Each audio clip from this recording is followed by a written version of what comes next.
بسم اللہ الرحمن الرحیم الحمد للہ رب العالمین والصلاة والسلام علی رسولہ الکریم اما بعد۔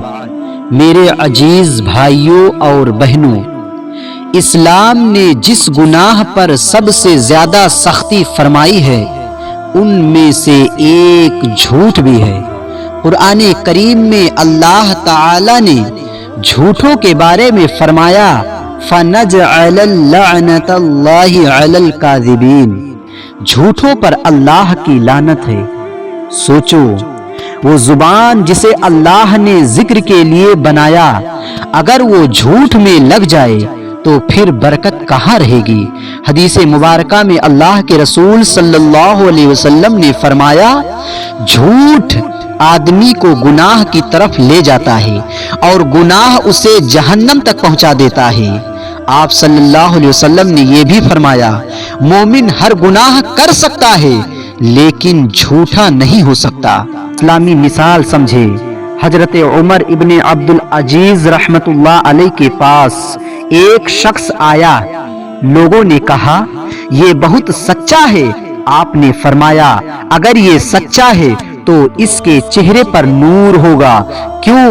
کیونکہ سچائی نور ہے اور جھوٹ ظلمت۔ میرے بھائیوں، جھوٹ دل کو کالا کر دیتا ہے، نیتوں کو گندا کر دیتا ہے اور چہرے سے نور چھین لیتا ہے۔ ایک بچہ نماز چھوڑ دے تو شاید باپ اسے معاف کر دے گا، لیکن اگر وہ جھوٹ بول دے تو باپ کا دل ٹوٹ جاتا ہے۔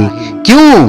کیونکہ جھوٹ اعتماد کو کھا جاتا ہے جیسے دمک لکڑی کو کھا جاتی ہے۔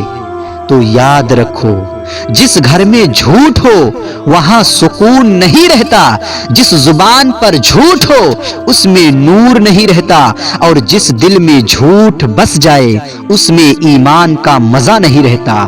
سچائی کمزور کرے نہ کرے لیکن جھوٹ انسان کو ضرور ذلیل کر دیتا ہے۔